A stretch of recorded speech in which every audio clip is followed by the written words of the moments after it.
अच्छा, तो फिर आगे हम देखते हैं उन्होंने क्या किया था एजुकेशनल सर्विसेज में। ये हमने अपने प्रीवियस लेक्चर में भी डिस्कस किया था कि he built schools and scientific society. The main purpose of this society is translate English literature to Urdu. Then he started, or you can say built Mohammedan Anglo-oriented college, and same purpose, Islamic education, English education and Western education, इन सब का combination इस college में start किया गया। कि मतलब Islamic education भी दी गई, लेकिन उसको कौन सी लैंग्वेज में दिया गया, इंग्लिश लैंग्वेज के अंदर। और वेस्टर्न की जो भी एजुकेशन थी, या जो भी इस वक्त टेक्नोलॉजी नहीं आ रही थी, जो भी नया लिटरेचर का मटेरियल था, वो अरबी जबान में, उर्दू जबान में प्रोवाइड करना इस कॉलेज का काम था। बिल्ड कॉलेजेस, देन फिर एक हुई हमारे पास, उनके पास मोहम्मदन एजुकेशन कॉन्फ्रेंस। अब मोहम्मदन एजुकेशन कॉन्फ्रेंस, उसके अंदर ये मकसद है कि तमाम मकतबा फितर के लोगों को बिठाया गया और उनसे जो जो खिदमात ली जा सकती थी, जो आइडियाज लिए जा सकते थे, जिन चीज़ों पे काम हो सकता था, उन चीज़ों पे काम करने का प्लान किया गया। उसके अंदर सबसे ज्यादा क्या था, social and religious services start की गई। अच्छा जी, सोशल एंड रिलीजियस सर्विसेज ये किसकी है? ये सर सैयद अहमद खान ने जो अपनी तरफ से रिटर्न काम करके दिया मुसलमानों की एजुकेशन के लिए, ये उसके सिलसिले में यहाँ पे ऐसे खुद बातें अहमदिया, ताबाइन कलाम, अहकाम तामे इलाही किताब। इसके अंदर क्या था कि जब अंग्रेज आ गए थे, तो अंग्रेजों ने खाने पीने की जो तहजीब, या कह लें हलाल हराम का फर्क, ये सब चीजें उनके इदारों से खत्म हो रहा था। अब जैसे सरकारी इदारे हैं या आर्मी का इदारा है, तो वहां पे मुसलमान भी काम करते थे, अंग्रेज भी और हिंदू भी। तो जो खाना बन रहा है वो सबके लिए बन रहा है, खाना साथ में खाया जा रहा है, सर्व हो रहा है। तो अहकाम ताम इलाही किताब के अंदर क्या था, वो कुछ लिमिटेशंस जो मुसलमानों को ख्याल रखना है अपने खाने के अंदर। मुसलमान हिंदुओं के साथ खाना खा सकते हैं, नहीं खा सकते, एक प्लेट में खा सकते हैं, नहीं खा सकते, और उनके लिए खाने की क्या चीजें हलाल है, और दूसरे मज़ाहिब में क्या चीजें हैं जो कि वो नहीं खा सकते। तो अहकाम ताम इलाही किताब के अंदर ये सारी चीजें मेंशन थी। देन तहजीबुल इखलाक, जाहिर है इखलाक का एक बहुत बड़ा मटेरियल है, जो कि कह लें कि इन्वायरमेंट से जन्म लेता है। आपका इन्वायरमेंट जैसा होगा वैसे ही आपका इखलाक होता जाएगा। आप किन लोगों में उठते बैठते हैं, तो और क्या आपकी ट्रेडिशंस हैं, इन सब चीजों को फॉलो करवाना। ठीक, फिर थी हमारे पास अंजुमन उर्दू। अंजुमन उर्दू यानी कि एक ऐसी ऑर्गेनाइजेशन जिसका काम ये था, अंजुमन उर्दू कहते हैं, एक ऐसी ऑर्गेनाइजेशन जिसका काम था उर्दू लैंग्वेज को प्रमोट करना, ताकि उर्दू, क्योंकि वहां पे जितने भी लोग थे वो उतने एजुकेटेड बेशक थे, लेकिन लैंग्वेज का मसला था कि जो नया मटेरियल था वो सब इंग्लिश में था, या कोई नया आइन आ रहा है, कॉन्स्टिट्यूट आ रहा है, वो सब इंग्लिश में। उसको समझना, उसकी बारीकी को समझना, कहीं कोई ऐसी बात ना हो कि वो इंग्लिश लैंग्वेज में कर जाए और हम हाँ करते रह जाए और हमें पता ना हो कि इन्होंने बोला गया था, या इन्होंने क्या हमारे पास नया लॉ इम्प्लीमेंट कर दिया और नहीं जानते हैं। तो अंजुमन उर्दू का काम ये था कि वो उर्दू लैंग्वेज की इम्पोर्टेंस को कायम रखें वहाँ पे, ताकि जो भी चीज़ें आ रही हैं कि मुसलमान वहाँ पे उर्दू बोलते वाले हैं, तो सिर्फ इंग्लिश के अंदर ना हो बल्कि उर्दू में भी हो, और जो इन्हें उर्दू आती है उन्हें इंग्लिश सिखाई भी जाए। फिर सर सईद अहमद खान की पॉलिटिकल सर्विसेज का यहाँ पे डिस्कशन किया गया है। To make a path for Muslims to enter in politics by handling this concept. क्या था कि मुसलमानों को पॉलिटिकल सर्विसेज में आगे लेकर आना, उनको, जो पीछे रह गए हैं या उनकी जो सीट्स हैं, इतनी सीट्स मुसलमानों की होनी चाहिए, इतनी हिंदू की, इतनी अंग्रेजों की।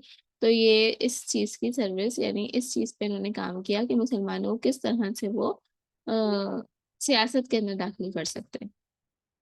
रॉट असबाब बगावत हिंद, इन्होंने एक और किताब लिखी, इसमें था असबाब बगावत हिंद, जिसमें उन्होंने ये क्लियर किया कि हम क्यों हिंदुओं से बगावत पे आ गए। मतलब इतने अरसे से हम हिंदू में इंडिया में रह रहे थे, सब कॉन्टिनेंट में हिंदू के साथ रह रहे थे, और बहुत अच्छी दोस्ती के साथ रह रहे थे। जिस तरह अभी अभी भी हम इतना प्यार मोहब्बत नहीं मिलता, जो पहले वक्तों के लोग बताते हैं कि भाई मुसलमान हिंदू सिख ये सब बहुत मिलजुल के रहते थे, एक दूसरे का ख्याल करना, खाना पीना, मिलना जुलना, ये सब इनका बहुत अच्छा था। लेकिन फिर आहिस्ता आहिस्ता वो जो अंग्रेजों ने इनके दरमियान में गलतफहमियां पैदा की, फिर हिंदू भी अंग्रेजों के साथ मिल गए और मुसलमानों को डिमोटिवेट करने लगे, उनकी लैंग्वेज के ऊपर उनको डिमोटिवेट करने लगे, उनके मजहबी त्योहारों के ऊपर जो है उनको तंग किया जाने लगा। और जब सियासत के अंदर कोई भी बात आती, कोई भी रूल अप्लाई करने का होता, तो वो उस टाइम पे किस चीज को फोकस करते कि भाई हमारे मजहब में ही होता है, ये हमारा कल्चर ये है, या हिंदू कल्चर ये है, या हिंदू लैंग्वेज ये है, हम ये लैंग्वेज फॉलो करते, तो ये काम इस चीजों में मुसलमानों को वहां पे आगे नहीं रखते थे, या मुसलमानों की प्रायोरिटीज का या उनके जो है मजहब का, रिलीजियस का ख्याल नहीं रखते थे। तो जब उनको, सर सैयद अहमद खान को ये महसूस हुआ कि मुसलमान पीछे जाते जा रहे हैं या मुसलमानों की अहमियत कम की जा रही है, तो उन्होंने मुसलमानों की अहमियत बढ़ाने के लिए असबाब बगावतें हैं, या जो सर्विसेज उन्होंने की, या ये कह लेंगे जो उन्होंने जद्दोजहद की, उसको उन्होंने इस किताब में लिखा। इसमें फिर तमाम लोगों को मेंशन किया कि हम किस वजह से हिंद की बगावत के ऊपर आ गए। मुस्लिम ब्रिटिश कॉम्प्रोमाइज, फिर मुस्लिम ब्रिटिश कॉम्प्रोमाइज का मतलब कि मुसलमानों, ब्रिटिश तो बहुत ज्यादा बिल्कुल,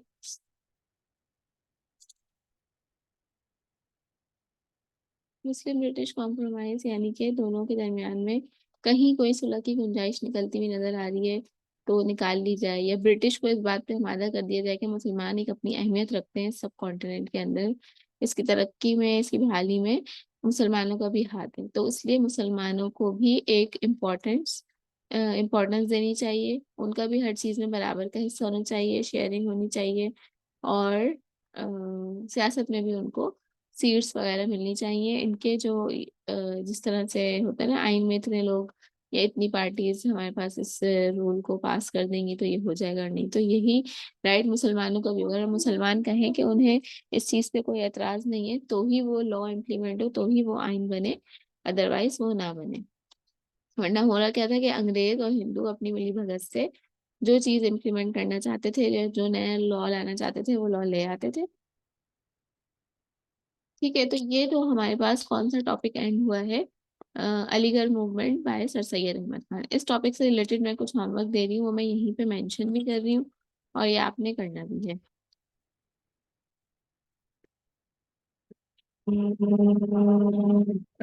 ये जो इनकी सोशल एंड रिलीजियस सर्विसेज के अंदर जो बुक्स के नाम लिखे हुए हैं, आपने हर बुक के बारे में दो दो तीन तीन लाइंस लिखनी है कि किस बुक का क्या पर्पस था।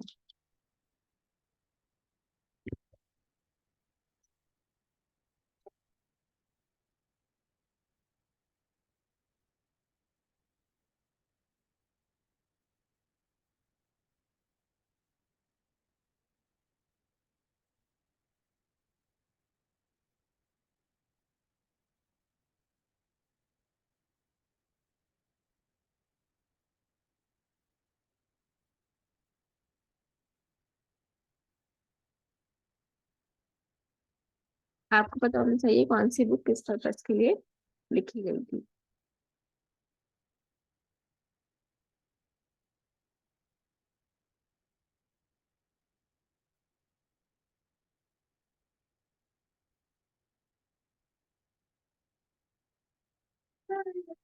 नेक्स्ट क्वेश्चन इज,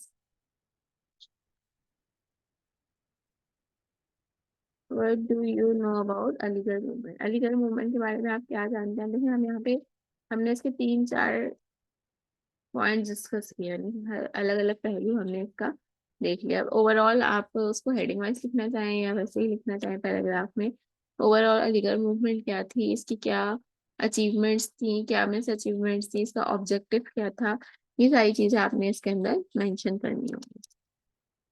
आते हैं हम अपने नेक्स्ट टॉपिक के ऊपर, that is Urdu Hindi controversy. 1867 से इसके ऊपर काम होना शुरू हुआ कि उर्दू को वहाँ की जबान बनाया जाए, या उर्दू का इम्प्लीमेंट किस तरह से किया जाए। During the last days of the Muslim rule, जब मुस्लिम रूल के पहले वहाँ पे इंडिया पे कौन हुक्मरान था? मुसलमान ही हुक्मरान थे। तो जब मुसलमानों की हुक्मरानी के आखिरी के दिन चल रहे थे, तो Urdu emerge as the most common language of the north western provinces of India. तो इंडिया के जो नॉर्थ वेस्टर्न प्रोविंसेस थे वहां पे उर्दू को एक खास अहमियत हासिल हो चुकी थी, और ये एक मोस्ट कॉमन लैंग्वेज बन गई थी। अच्छा, वजह क्या थी? इंडिया में होती थी सब कॉन्टिनेंट में बहुत सारी तिजारत। तिजारत में क्या होता था कि बहुत अलग अलग इलाकों के लोग आते थे। जैसे आपने पहले भी पढ़ा होगा कि उर्दू को लश्करी जबान कहा जाता है। क्यों कहा जाता है लश्करी जबान? कि वो डिफरेंट लैंग्वेजेस के लफ्ज ले लेके एक जबान नई बन गई थी। अब वहाँ पे जो है कभी किसी इलाके के लोग आ रहे हैं, हर की लैंग्वेज अलग थी, उनको कम्युनिकेशन करनी होती थी, तो वो अपनी कोई बात करते थे, अपनी कोई बात करते थे, लोगों को बात समझ में आ जाती थी। तो कुछ किसी इलाके के लफ्ज फॉलो गए, कुछ किसी इलाके के, मिलजुल के हमारे पास क्या बन गई, उर्दू की जबान बन गई। It was declare the official language, तो मुसलमानों के रूल में उर्दू को ऑफिशियल लैंग्वेज बना लिया गया था, ताकि एक स्टैंडर्ड लैंग्वेज हो जिसमें कम्युनिकेशन की जा सके। And all official records were written in this language, और 1867 तक तमाम ऑफिशियल रिकॉर्ड्स जो है किसमें लिखे जाने लग गए थे, उर्दू जबान में। अब क्या है, हम अलग मुल्क में रह रहे हैं, पाकिस्तान में रह रहे हैं, लेकिन हमारी प्रायोरिटी कहाँ पे जा रही है, इंग्लिश की तरफ जा रही है। वजह उसकी क्या है कि जो उर्दू की प्रमोशन स्टार्ट हुई थी, उर्दू के ऊपर जो काम स्टार्ट हुआ, जैसे कि अलीगढ़ मूवमेंट ने काम किया था उर्दू लिटरेचर को उर्दू में कन्वर्ट करने का। लेकिन जो है अब हमारे पास दो दफा कॉल आई थी, वो काट दी मैंने।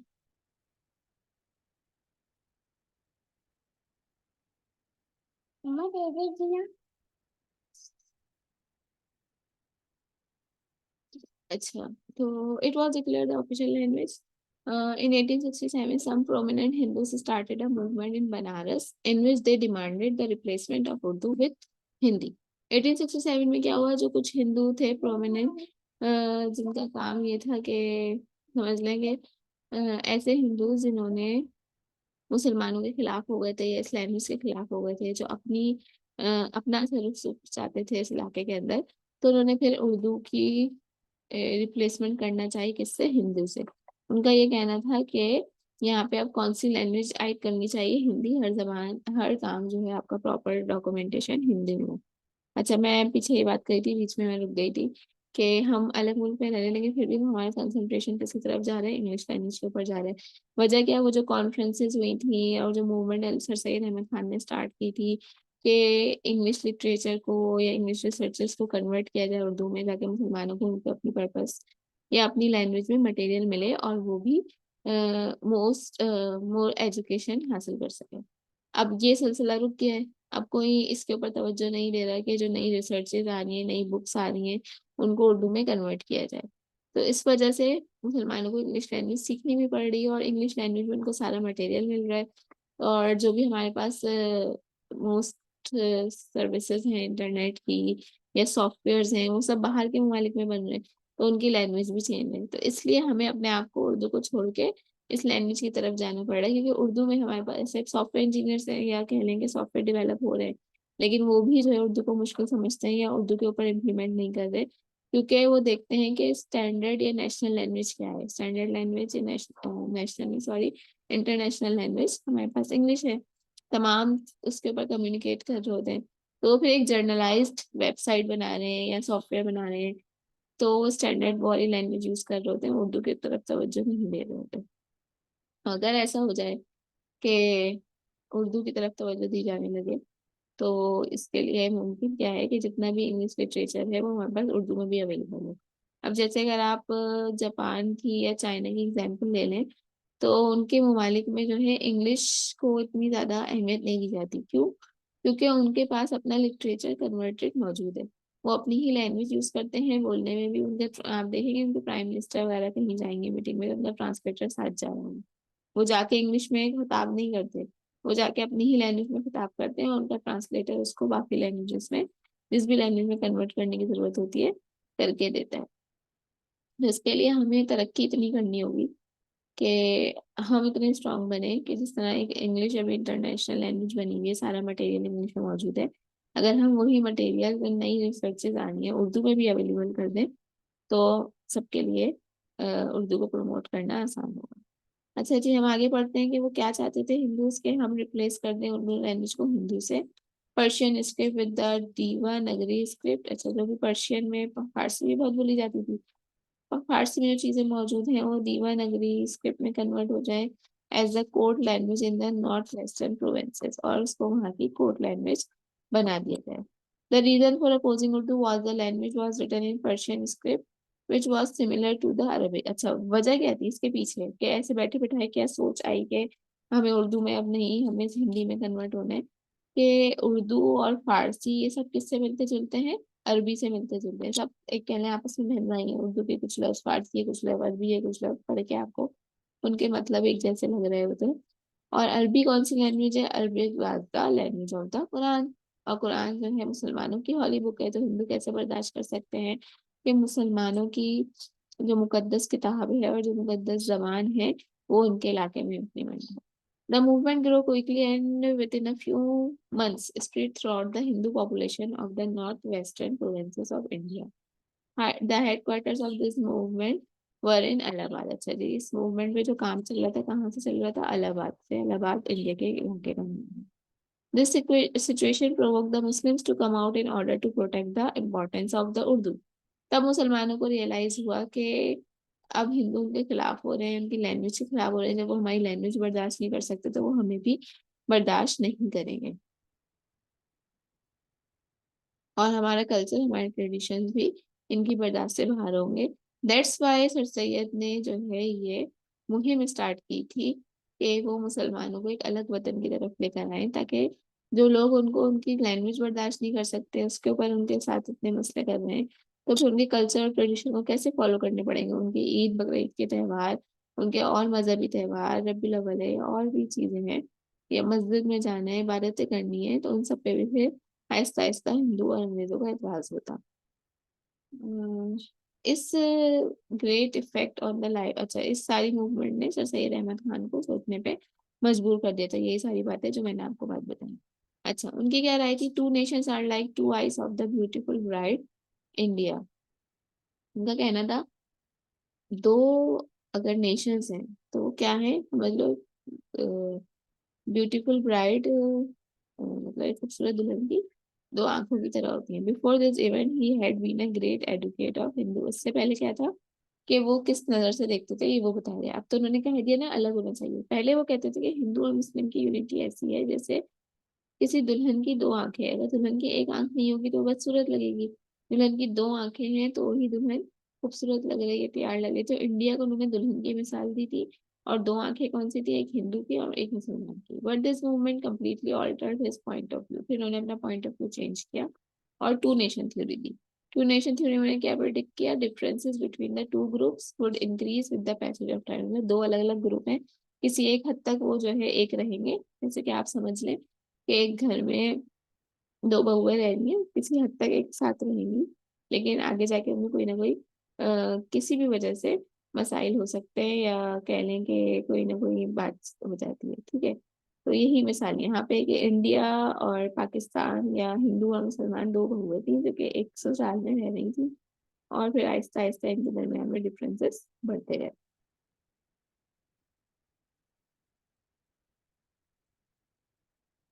तो इसलिए सर सईद अहमद खान ने पहले ही बोला कि इससे पहले के मजीद झगड़ों से क्या होता है कि घर के जो बड़ों से क्या फैसला करते हैं, इससे पहले के मजीद झगड़े बड़े हैं, आप अलग हो जाए। तो यही काम जो है यहाँ पे सर सैयद अहमद खान ने सास या ससुर वाला किया था कि इससे पहले के मजीद झगड़े बड़े, आप अलग हो जाए। तो इंडिया को और हिंदुओं को और मुसलमानों को अलग कर दिया था।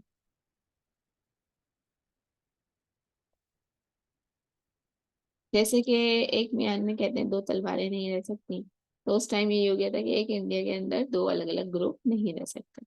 Then Nadwatul Ulama. What is Nadwatul Ulama? In 1893, during the annual congregation of the मदरसा फैजान आम इन कानपुर, कानपुर के अंदर एक मदरसा था जिसका नाम था मदरसा फैजान आम, उसकी कोई सेरेमनी थी। तो मुस्लिम स्कॉलर्स जो थे उन्होंने एक काउंसिल बनाई जिसका नाम क्या रखा गया? नदवातुल उलमा। तो और उसकी फिर एक मीटिंग में रख दी गई। इसका सब पर्पस क्या था नदवातुल उलमा का? To support both Urdu and English literature, to spread Islamic and modern education. इसका पर्पस सिर्फ इंग्लिश को, उर्दू को प्रमोट नहीं करना नहीं था, बल्कि नदवातुल उलमा का पर्पस जो था उर्दू और इंग्लिश दोनों लिटरेचर्स को प्रमोट करना था। और उसका पर्पस क्या था? इस्लामिक एजुकेशन भी प्रमोट करनी है, लाइफ स्टाइल कैसा होना चाहिए इस्लामिक, और इस्लाम के रूल्स रेगुलेशंस, रिलीजियस त्यौहार, ये सब चीजें जो है उनको प्रमोट करनी थी, बतानी थी, एजुकेट करना था मुसलमानों को। और साथ ही साथ जो मॉडर्न एजुकेशन है, मॉडर्न एजुकेशन से मुराद यहाँ पे क्या है? आईटी की एजुकेशन हो गई, या उस टाइम पे ऐसे अब आईटी पे फोकस है, उस टाइम किसी और एजुकेशन पे फोकस हो, किसी रिसर्च पे फोकस हो, तो वो था। अब आ जाते हैं हम, वो जो आप पीएसटी में, यानी कि जब 9 मैट्रिक में थे तो पढ़ते थे कायदे आजम के 14 पॉइंट, नेहरू के 14 पॉइंट, तो हम उसके ऊपर आ जाते हैं। What is the Nehru report? The Nehru report of 15 August 1928 was a memorandum that proposed a new dominant status for India। यहाँ पे क्या हुआ? 15 अगस्त को एक जो है यानी कि नेहरू रिपोर्ट पेश की गई. It was also aim to set up a federal government for the constitution of India and asked to devise joint electorates with reservation of seats for minorities. इसके अंदर क्या था कि उनको माइनॉरिटीज के लिए कुछ सीट्स रखनी है, कितनी सीट्स रिजर्व होनी चाहिए, इन सब के ऊपर काम, इन सब के ऊपर बात. इंडिया का कॉन्स्टिट्यूट बनने जा रहा था, तो इंडिया के कॉन्स्टिट्यूट बनने के लिए सबकी एग्रीमेंट होना जरूरी है. वहां पे 3 नेशंस रह रही थी, हिंदू, अंग्रेज और मुसलमान. तो उसमें कितनी जो है सीट्स किसको देनी चाहिए, माइनॉरिटी ऑब्वियसली वो मुसलमानों को समझते थे, तो माइनॉरिटी की कितनी सीट्स होनी चाहिए. The all party conference were the ones that prepared this report. फिर एक रिपोर्ट प्रिपेयर की गई. Nehru was the chairman and his son Jawaharlal Nehru was the secretary. The committee consisted of 9 other members. Committee के 9 members और थे. Even after the revolt, the British did not make any changes to the commission. अच्छा, यानी कि committee का head जो थे वो नेहरू थे, कमेटी के सेक्रेटरी जो थे वो उनके बेटे थे, और दोनों थे हिंदू. तो दोनों किसके फायदे की बात करेंगे, हिंदुओं के फायदे की बात करेंगे. हिंदू किसकी गुलामी में, ये किसके जरिए असर काम कर रहे थे, अंग्रेजों के जरिए असर काम कर रहे थे. तो वो वही रूल्स लेकर आएंगे जो अंग्रेज उनको बोलेंगे या जो वो खुद चाहते हैं. यानी मुसलमानों की यहाँ पे नुमाइंदगी करने वाला या किसी हाई पोस्ट में मुसलमानों का नहीं था, जो जिन्हें आइन अप्रूव करना था उनमें मुसलमान कोई शामिल नहीं था. The all part even after the revolt. अच्छा, फिर जो भी बात हुई ब्रिटिश ने इसके अंदर कोई चेंजेस नहीं कमीशन के अंदर. Instead they asked the Indians to frame the constitution themselves. British ने इंडियंस को ये राइट दे दिया कि आप इस कॉन्स्टिट्यूट को जैसा भी बेहतर समझते हैं वैसा अपनी मर्जी से इम्प्लीमेंट कर दें. ऐसा उन्होंने क्यों किया, उन्हें पता था कि हिंदू तो हमारे ही कहने पे चल रहे हैं, तो यहाँ मुसलमानों को किसी ने नहीं पूछा. की पॉइंट्स इन द रिपोर्ट. और जो फिर नेहरू की रिपोर्ट पेश की है, हिंदुओं ने जो डिसाइड किया उसको नेहरू पॉइंट्स कहा जाता है या नेहरू रिपोर्ट कहा जाता है. वो इन पॉइंट्स पे कंसिस्ट कर रही थी. Dominion status for India. This was the major point in the report. सबसे जो मेजर पॉइंट था रिपोर्ट का वो यही था कि this is the reason why the report was drafted in the first place. Bill of rights हुकूक के ऊपर जो है बिल पास किया गया. 19 fundamental rights that allow both men and women above 21 years to vote. अच्छा, यहाँ पे अभी से 18 साल की उम्र है. पहले जब रूल डिसाइड हुआ था तो किस साल के लोगों को वोट देने की इजाजत है. Equal rights to all man and women. There will be no state religion at the same time. Separate electorates will not be provided to any separate community. उन्होंने बोला हर कम्युनिटी का कोई अलग अलग जो है नुमाइंदगान नहीं होगा, जो हम है बस हम ही सब काम करेंगे. Although it did provide reservation of minority seats. अच्छा जी, अब इसकी वजह से क्या है, माइनॉरिटीज की सीट्स उन्होंने प्रोवाइड की, रिजर्वेशंस रखी. Special reservations were provided to the Muslims and the minority present in the provinces. अच्छा जी, लैंग्वेज कौन सी बनाया गया, हिंदी और संस्कृत को. और ये सारी लैंग्वेजेस भी अलाउ की गई, लेकिन जो मेन इम्पोर्टेंस दी गई हिंदू की. अब आप यहाँ देख सकते हैं जो सारी लैंग्वेजेस हैं इनके अंदर ये सारी हिंदुओं की ही बोलने वाली लैंग्वेज है. जो इनके इलाके हैं यहाँ पे अक्सरियत हिंदुओं के, गुजराती, मराठी, बंगाली, संस्कृत. कहीं भी यहाँ पे इन्होंने उर्दू को नाम नहीं दिया, लेकिन इंग्लिश को भी बोल दिया. English can also be used. The report demanded a federal form of government.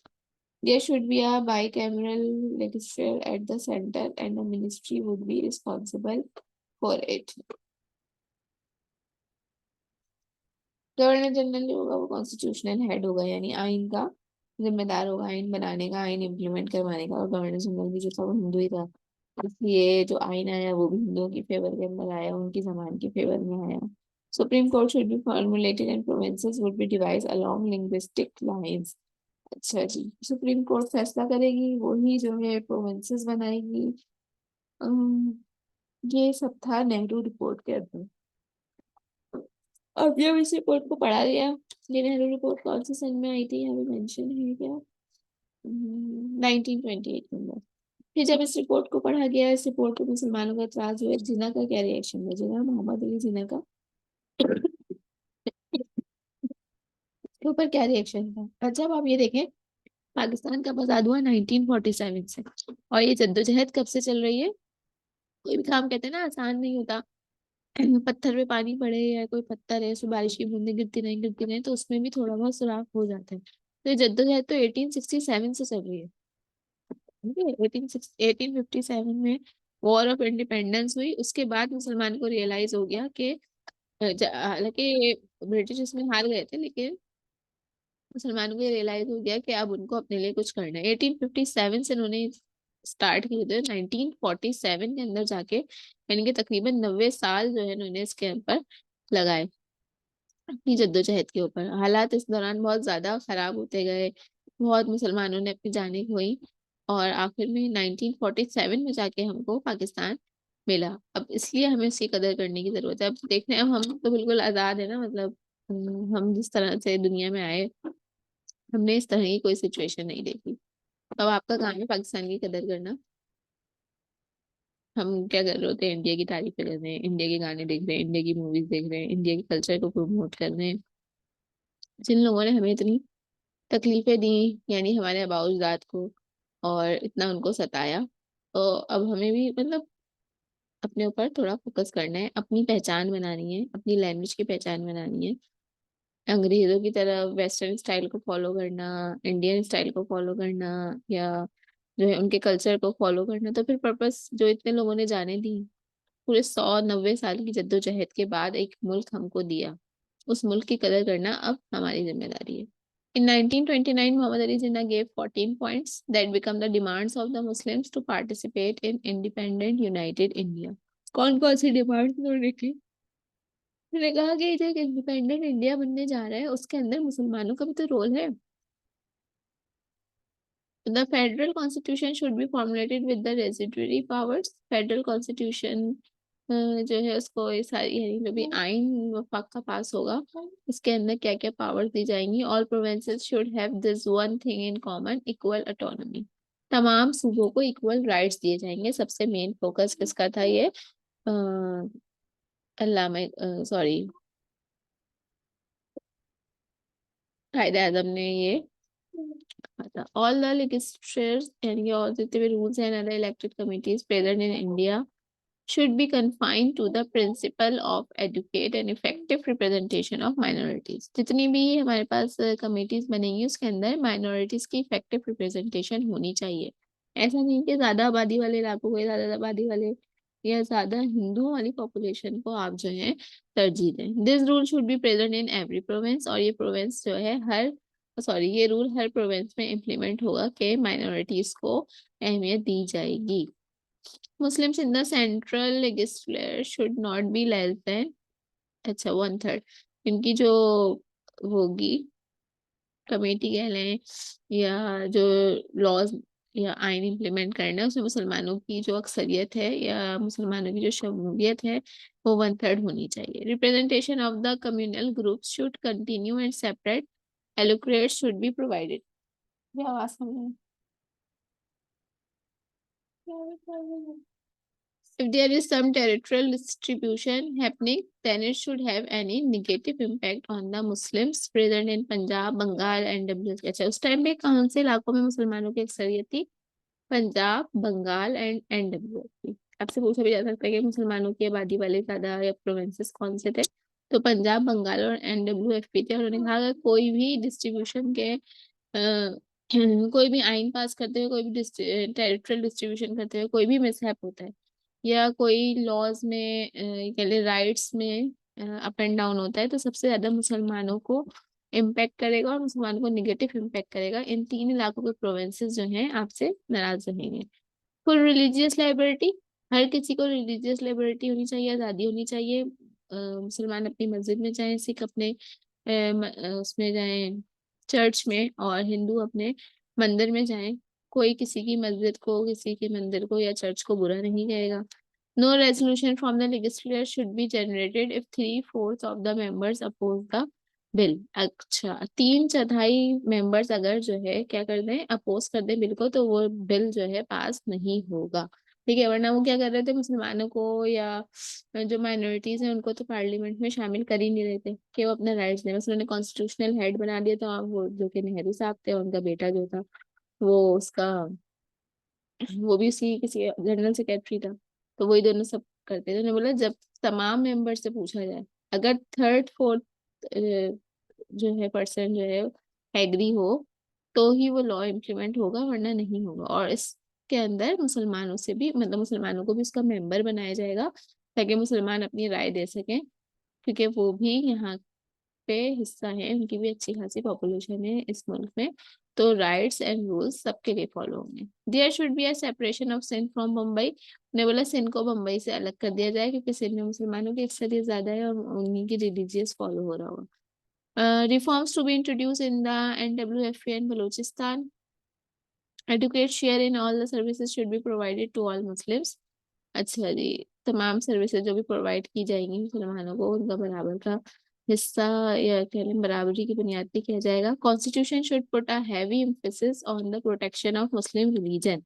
Constitution ऐसा होना चाहिए जो कि हैवी एम्फेसाइज हो, या जो है मुसलमानों को, क्योंकि पता है मुसलमान अभी ज्यादा खतरे में हैं, तो कॉन्स्टिट्यूशन ऐसा आप बनाए कि मुसलमानों की रिलीजियस की, रिलीजन की, उनके कल्चर की, एजुकेशन की जो है हिफाजत की जाए।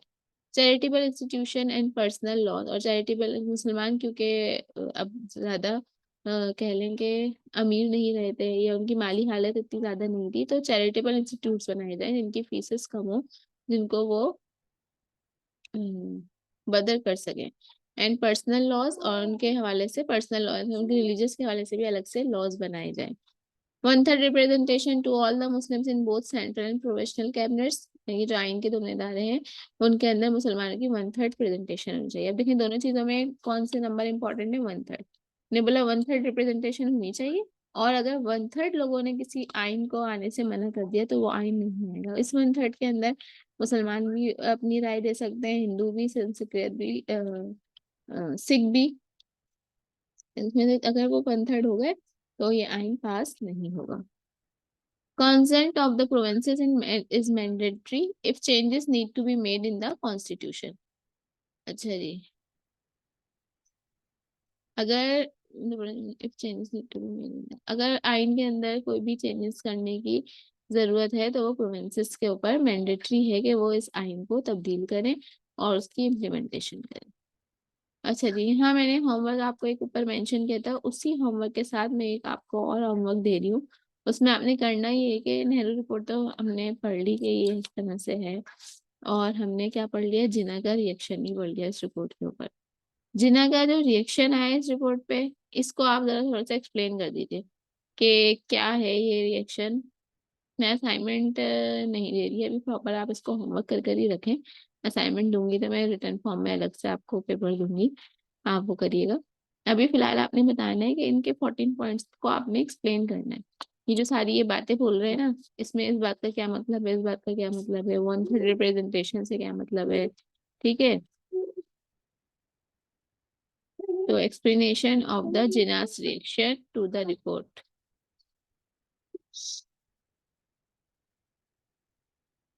कहाँ है हमारे